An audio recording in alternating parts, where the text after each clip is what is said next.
Olá, queridos irmãos, queridos amigos, muito boa noite.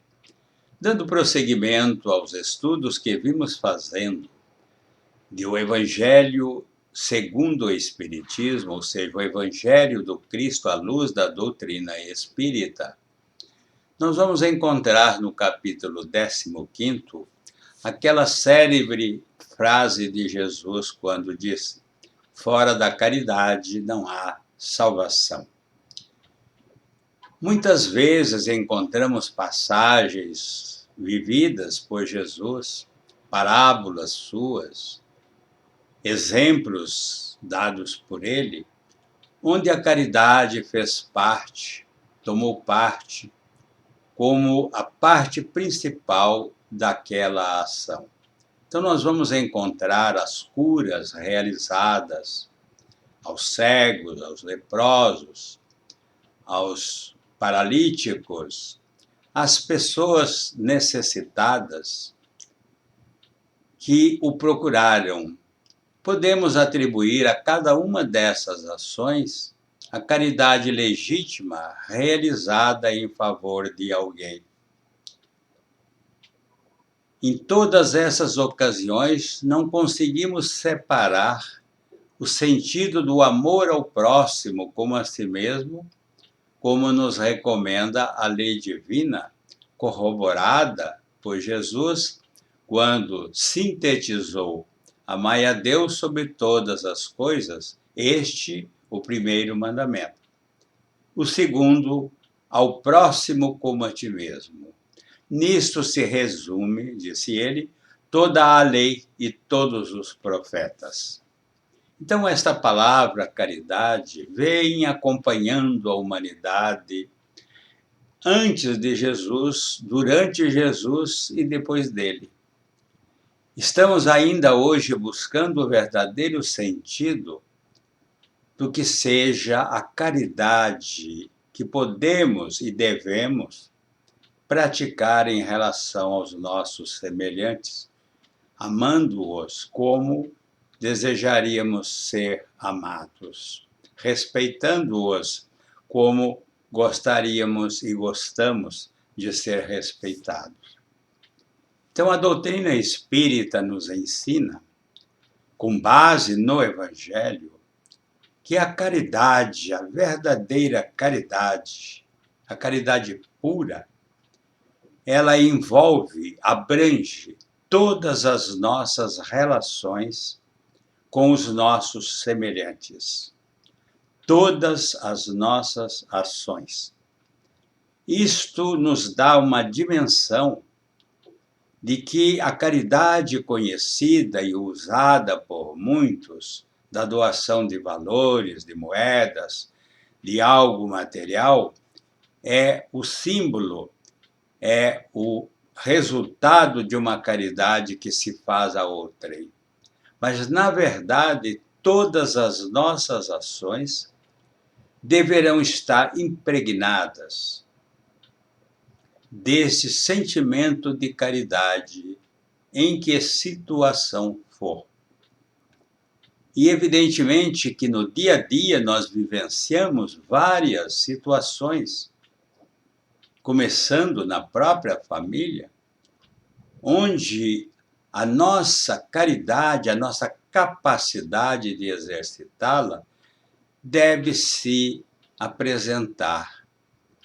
Não é esperar um momento especial, uma ocasião específica, para dizer eu vou fazer uma caridade neste ou naquele sentido.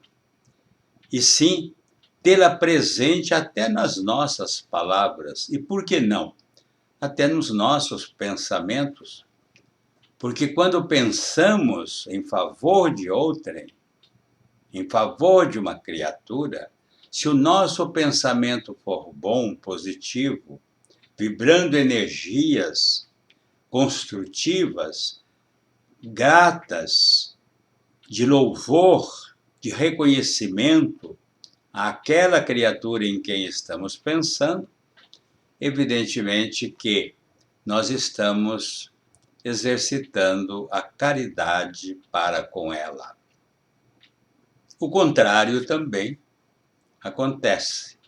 Quando mentalizamos, pensamos, nos lembramos de alguém com mágoa, com decepção, com revolta, com desapreço, nós estamos deixando de exercitar a caridade e estamos sendo descaridosos para com ela.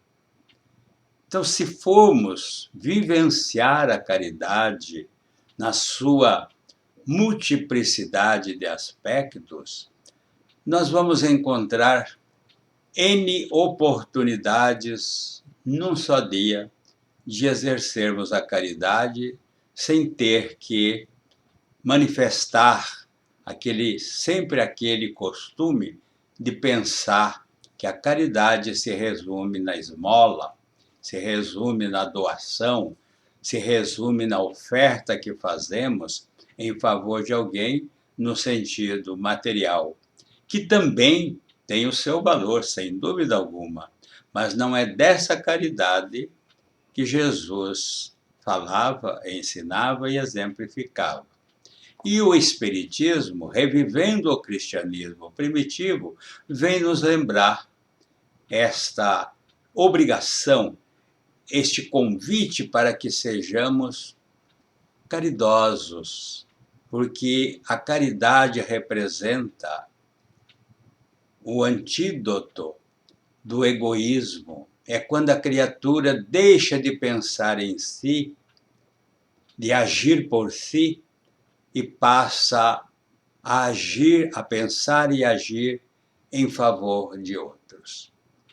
Nós trouxemos para nosso estudo algumas recomendações que eu gostaria que vocês ouvissem para ampliarmos o leque das ocasiões em que podemos e devemos ser mais atentos para com a caridade, que diz assim: ensina a caridade dando aos outros algo de ti mesmo em forma de trabalho e carinho, e aqueles que te seguem os passos virão ao teu encontro, oferecendo ao bem quanto possuem. Baseado no teu exemplo, ele também se apresenta oferecendo algo de si, porque é estimulado pela nossa ação. Guarda em todas as fases do caminho a caridade que identifica a presença do Senhor nos caminhos alheios, respeitando-lhes a configuração com que se apresentam. Esta questão é muito interessante, porque, dependendo das circunstâncias, nós muitas vezes nos dispomos a ajudar, mas em outras circunstâncias, como elas se apresentam, a gente fica um tanto quanto hesitante e muitas vezes deixamos de aproveitar aquela oportunidade para a prática do amor ao próximo.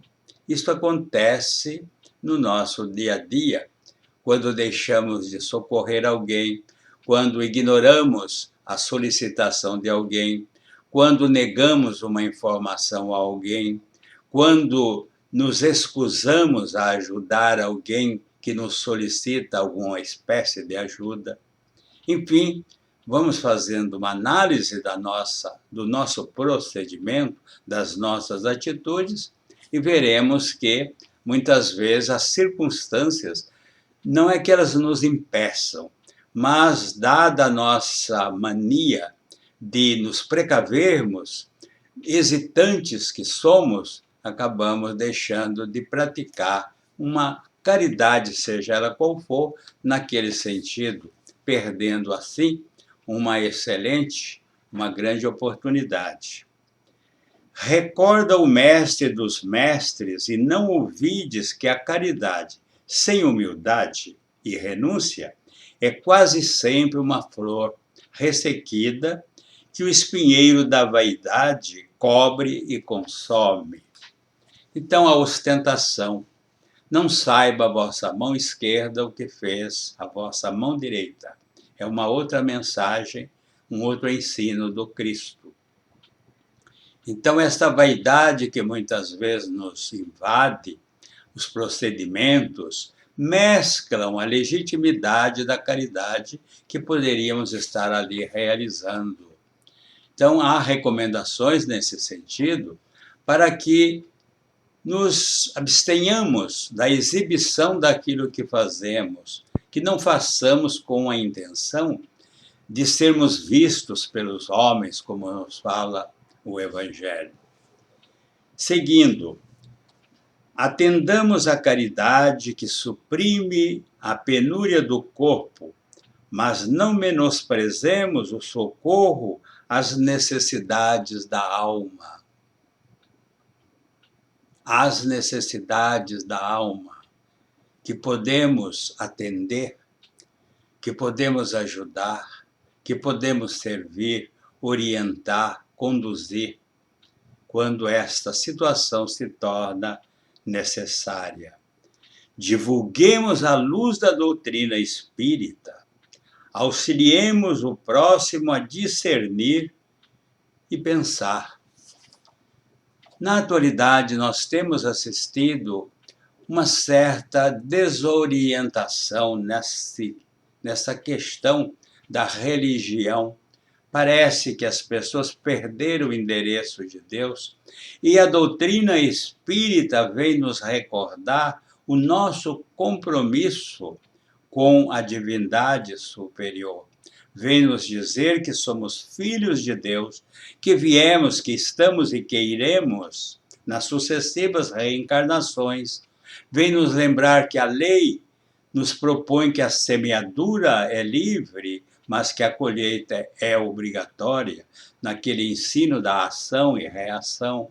Enfim, isto nos auxilia e auxiliará a outros a cometer menos equívocos e a se conduzir com mais segurança. Isso a doutrina espírita nos possibilita. Honra a caridade em sua própria casa, ajudando em primeiro lugar aos seus próprios familiares, através do rigoroso desempenho de suas obrigações, para que você esteja realmente habilitado a servir ao mundo e à humanidade hoje e sempre. Olha que ele já nos recomenda que observemos a nossa vida no lar, dentro do lar. Qual é a caridade que estamos exercitando em favor daqueles que convivem conosco? Temos cumprido nossas obrigações, as mínimas obrigações e as maiores, para que a harmonia do lar se mantenha? Muitas vezes nós pesamos na economia doméstica por deixarmos de agir naquele momento em que somos solicitados a fazê-lo, deixando que outros o façam, dessa forma, sobrecarregando a outra criatura, quando poderíamos exercitar a nossa solidariedade, pelo menos, em relação a ela e a todos. Guardemos a caridade para com todos aqueles que nos rodeiam, para com os felizes que não sabem medir a própria ventura e para com os infortunados que não podem ainda compreender o valor da provação que os vergasta, para com os jovens e velhos, crianças e doentes, amigos e adversários. Então, exercitar a caridade, exercer a caridade, praticar a caridade, é algo que nós devemos buscar com toda a nossa atenção, com base nos ensinos que já temos recebido e já somos capazes de realizar. Que Jesus nos abençoe e continue conosco.